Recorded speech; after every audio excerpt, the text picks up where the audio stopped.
Passando aqui, glória a Deus. Deus é maravilhoso. Deus é bom, né? Nessa manhã eu estava orando e o Senhor me deu uma visão muito forte, né? Os meus olhos estão assim pequenos, ele já é pequeno, né? Mas está pequeno assim, inchado. De uma visão muito forte que eu tive. Eu quero, já que você está vendo esse vídeo, fique nele até o final. Fique nele até o final. Assim como Paulo ele falou, rogo-vos, irmão. A palavra rogo-vos, ele está dizendo por favor. E eu estou te pedindo, por favor, olha esse vídeo até o final, em nome de Jesus, né?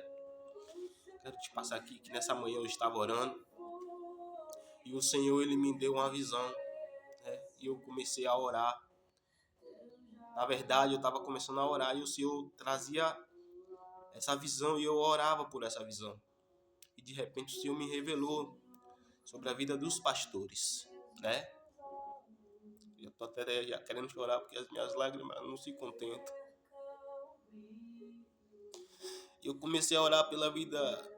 O Senhor me deu a primeira visão sobre a vida do pastor presidente, Clenilton. O nome dele é o Clenilton, né?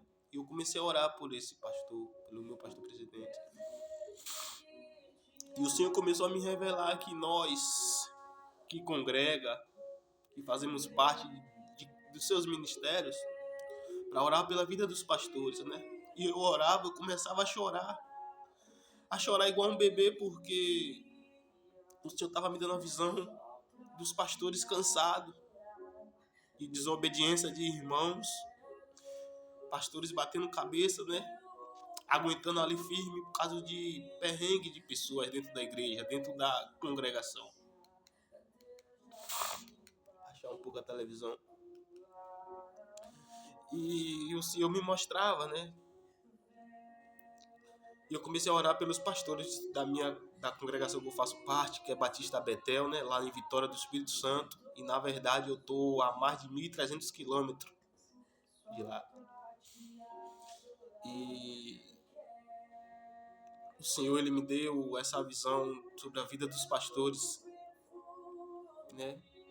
E eu comecei a orar e a chorar. E de repente o Senhor começou a falar comigo para orar pela vida de pastores, segundo o coração dele, pessoas que são tementes a ele, pessoas que, segundo o coração de Deus, que Deus ele conhece o coração de cada um.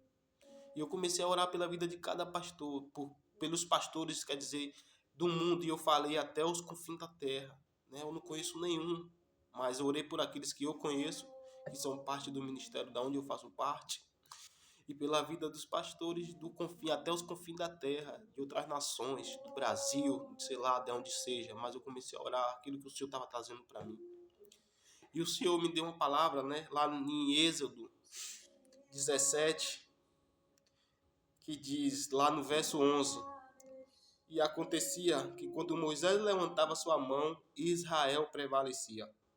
Mas quando ele abaixava a sua mão, Amaleque prevalecia. Aqui nesse verso 11 era uma guerra que estava tendo, né, naquele tempo.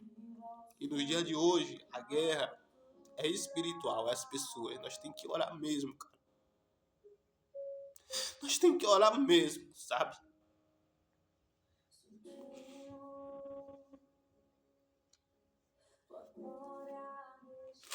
Lá no verso 14, diz...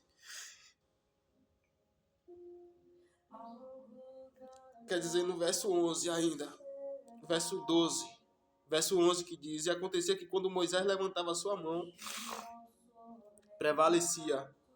Mas quando ele baixava a sua mão, Amaleque prevalecia. Era um reino contra o outro. Esse reino Amaleque, né, era contra o reino de Moisés, né, Israel. E nos tempos de hoje é Satanás contra a igreja de Deus. No tempo de hoje é Satanás contra a igreja de Deus. Aí lá no verso 12 diz, Porém, as mãos de Moisés eram pesadas. Por isso tomaram uma pedra e a puseram debaixo dele, para sentar-se sobre ela. E Arão e Hur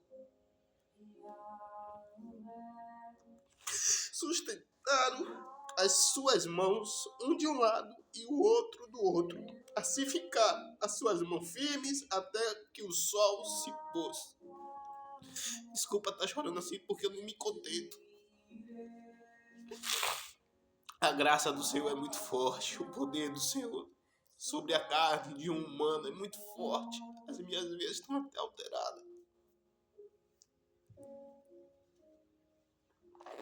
E o Senhor me falou nessa revelação que os pastores estão querendo desistir porque o cargo está pesado. E eu botava a mão na minha cabeça e começava a chorar e a falar: Senhor, dê força a todos os pastores da congregação que eu faço parte. Estou até com a camisa dela, Batista Betel, faço parte desse ministério. E dê força aos pastores do Brasil e até os confins da terra. Foi o que o Senhor me levou a orar pelos pastores, porque o cargo está pesado. As pessoas acham que andar no evangelho é fácil, não é, cara? Mas temos a certeza que teremos uma vida eterna diante do nosso Senhor. E tem pessoas que estão na igreja que estão, em vez de estar ajudando, tá procurando picuinha. Deixa de faltar a congregação, de participar de uma santa ceia, de uma oração, de atividade da igreja.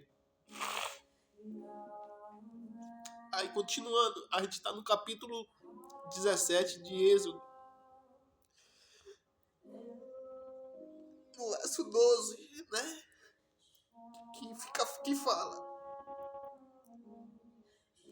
que as pessoas lhe tiveram que pegar uma pedra para botar a mão de Moisés. Porque aqui no verso 11 está dizendo que acontecia que quando Moisés levantava a sua mão, Israel prevalecia. Mas quando ele abaixava a sua mão, Amaleque prevalecia. Ou seja, o pastor, quando ele baixa a mão, o reino satânico ataca. Mas quando a igreja está junto com ele, prevalece. Essa é a batalha, essa é a guerra espiritual. E no verso 12 diz: eu vou repetir quantas vezes for necessário. Eu falei: Senhor, não vou chorar, mas não consigo. Eu lembro do Saulo, que é Paulo, né, que diz que o homem que foi matador de cristão, Deus o transformou em seu apóstolo.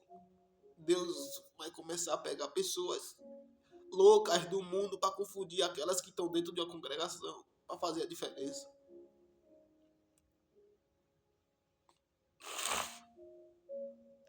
Porém, as mãos de Moisés eram pesadas, por isso tomaram uma pedra. Imagine aí a lógica na sua cabeça. E puseram debaixo dele para sentar-se sobre ela. E Arão e Hur sustentaram as suas mãos, um de um lado e o outro do outro. E assim ficaram as suas mãos firmes até que o sol se pôs. Até o sol se pôs, ou seja, essa guerra foi o dia todo.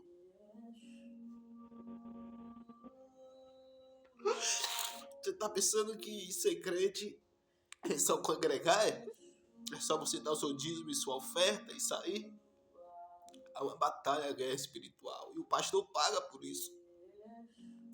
Os pastores têm noção do que é pastor querendo. Tem tantos pastores querendo desistir do seu chamado por causa de...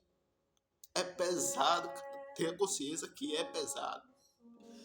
E ali estava Arão e Hur e pessoas que levantavam a mão deles, né? E aqui eu quero dizer para pastor que você está me ouvindo. Tenho certeza que Deus vai colocar pessoas do seu lado. Deus vai colocar pessoas do seu lado. Para que caminhar junto contigo. E... deixa eu baixar a televisão aqui. E E o Senhor me dava uma pastor do meu pastor presidente, né? Que as tendas vão se alargar.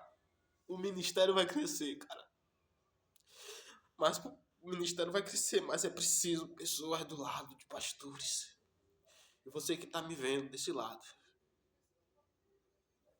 apoie o seu ministério, apoie o seu pastor, porque você não tem noção o quanto anda a cabeça dele. Tanta coisa. Apoie o seu pastor, porque não é fácil. Essa é uma revelação que eu tive agora de manhã e estou passando para você do outro lado da tela que está me vendo. Eu vou parar por aqui porque até aqui me trouxe o Senhor.